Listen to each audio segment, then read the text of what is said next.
of Game 2.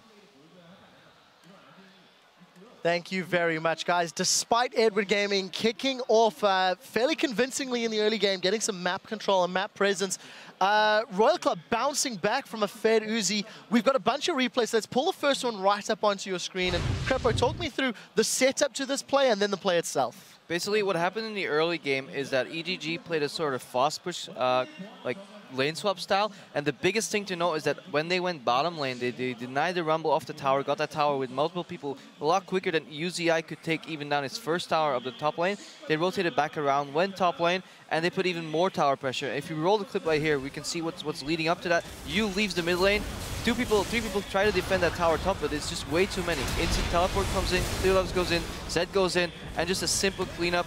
Good heal there on Clear Love as well. Zero gets popped as well. And this is what I like, but initially about EDG, up until the point where they throw the game later, they played fast push towers against a team that's notorious for fast pushing in LPL anyways. They do it properly, they zone off the right people at the right moments, and they get ahead.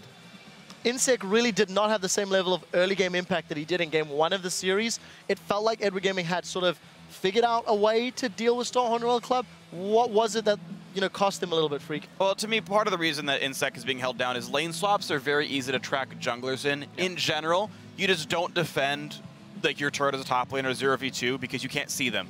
And so there's not a lot of gank opportunities. We saw the mid lane gank, EDG doing the one that Starhorn did. Starhorn's ready for it, though. And so it's actually pretty easy to keep track of an early game jungler. And then if you're making the aggressive moves, like the high percentage plays, right, the Lucian's going to be better than anyone else in the game early on. Like, there's no ganks there. You don't gank 4 people pushing your turret down. You try to defend, and you can't. So that was, I think, very good by EDG to fast push to kind of counteract Lee Sin early power. Yeah, that lead that they built up, however, was completely thrown away when they overcommitted to a bottom lane team fight, which is our second replay. I know, Double, if you were particularly excited about Uzi in this moment. So let's roll the clip out, and Double, if you can talk us through it. Yeah, so Starhorn Royal Club, actually, you can roll the replay. Starhorn Royal Club actually has the jump on them right here. They're the ones who are aggressing, and you can see that Yu is kind of lagging behind. He's a little bit, just a tiny bit behind Orianna, but because they're on EDG's side of the map, Insect dies really quickly. There's that teleport that kind of zones them away and makes them indecisive for a split second. And then now it's just, let's chase. It's clearly that they have the numbers advantage. It's 4 versus 5. Obviously, the natural thing to do is to chase. But you can see here why. Well, that was a big miscommunication right there as well. And this 2-man shockwave, it's still okay. It's still okay to go in. It's really just Name who kind of drops the ball in a couple seconds. This Zed ulti is totally fine.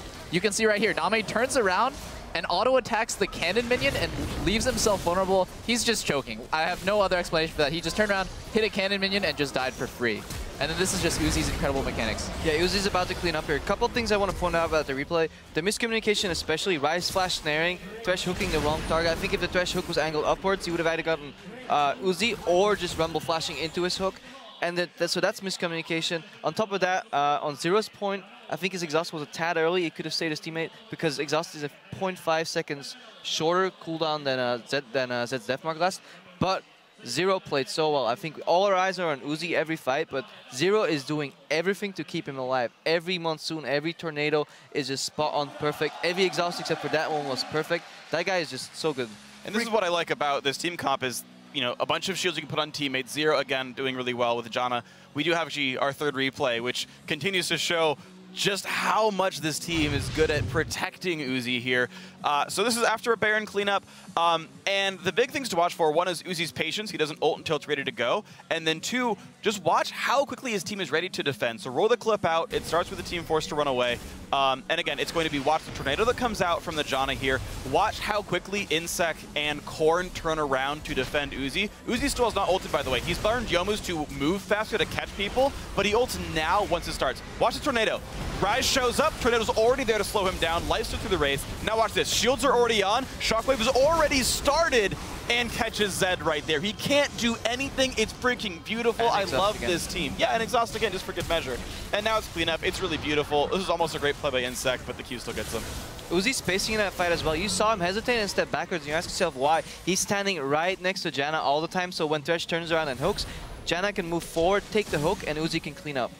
It's so funny because whether you watch Season 3 World Championships Royal or this Royal Club, everyone on that team will form a concave to protect Uzi when he's in danger because they know this guy has the skills to carry, and he did. Freak, I just want to quickly ask your opinion on Royal Club. Again, a bad call in the Baron pit earlier in the game. Yeah. I know you felt quite strongly about some of the decision-making leading up to that. Is this going to cost them the rest of the series if they do it again? I don't know if it'll cost them the rest of the series. They've got 3 chances now to close the series out. This looks to be a series win for Royal Club. EDG could always surprise, as Jat talked about. Insec has lost series starting out 2-0 before. But the Baron thing that was weird to me, the misplay, is so Baron, when it attacks you, puts a debuff on that lowers your damage output by half for a few seconds. To properly juggle Baron aggro, one person tanks for like 3 or 4 seconds, then swaps. If you swap attack for attack for attack, you lose a ton of damage output, you kill Baron slow, and when we saw them get caught out, if they had juggled Baron properly, they kill Baron, get out in time, and don't lose 3 kills. And we saw them misplaying the dragon juggling earlier as well. Just before we move on to the Twitter segment, I want to highlight Uzi once more. In the 2 games that he's played, he's gone 14, 1, and 6. This is the AD carry that made it to the World Finals. That's just Game 2. It's actually even higher if you include his Game 1 stats. And this is, again, AD carry that needs to be shut down in Game 3. We're going to put a pin in this for just a minute while we take a look at what you guys have been saying on Twitter. Earlier in the show, we asked you, what is your favorite rivalry of the 2014 World Championship? Here's a few of our favorite answers. First one from @Lycantus086. He tweets, the rivalry between Samsung Blue and Samsung White. I'm certain that Samsung White is tired of finishing second to their sister team at home. I know Crepo liked that one earlier today. Next one, @SLRago says, my favorite rivalry at Worlds has to be Double Lift and the rest of the analyst desk. So many great back and forths between these guys. Hey, we've been nice. We've been nice. And finally, much of a rivalry if you can't find back into it. Oh, next one, @Alonso RDZ, he chimes in with, my favorite rivalry is the starting time of the stream and my fatigue Pacific time. Dude, props to you for joining in. And thank you for reminding us about that. Tomorrow's series between Najin White Shield and China's OMG will actually kick off on Monday at 10 a.m. Central European Summer Time, which is 1 a.m. Pacific. It is different from today, so be sure to get your sleep, Alonso, before that match. We're going to step away for a minute. We'll be right back with Game 3 between Starhorn Royal Club and Edward Gaming. Don't touch that mouse.